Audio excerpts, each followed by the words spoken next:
Hi, ഞാൻ പ്രസീജ. ദോശ എല്ലാവർക്കും ഇഷ്ടമാണല്ലോ അല്ലേ? എന്നും സാധാരണ ദോശ മതിയോ?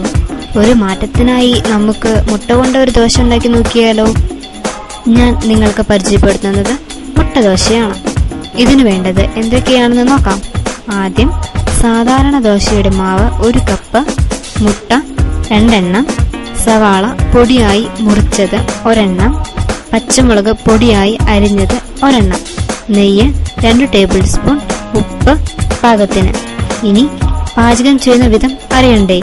അതിനായി മുട്ട നന്നായി അടിച്ച് സവാളയും പച്ചമുളകും ഉപ്പും ചേർത്ത് വെക്കുക. ദോശ പകുതി വേവാകുമ്പോൾ മുട്ടക്കൂട്ട് മുകളിലേക്ക് ഒഴിച്ച് നെയ്യ് തൂവണം. മുട്ട വെന്തു കഴിഞ്ഞ ശേഷം എടുത്ത് ചട്നിയോ ചമ്മന്തിയോ കൂട്ടി ചൂടോടെ കഴിക്കാം. മുട്ടദോശ ഇഷ്ടമായില്ലേ? ഇത് കുട്ടികൾക്ക് ഏറെ ഇഷ്ടപ്പെടുന്നതാണ്. എന്നും നിങ്ങൾക്ക് ഉണ്ടാക്കാം സ്വാദിഷ്ടമായ ദോശ.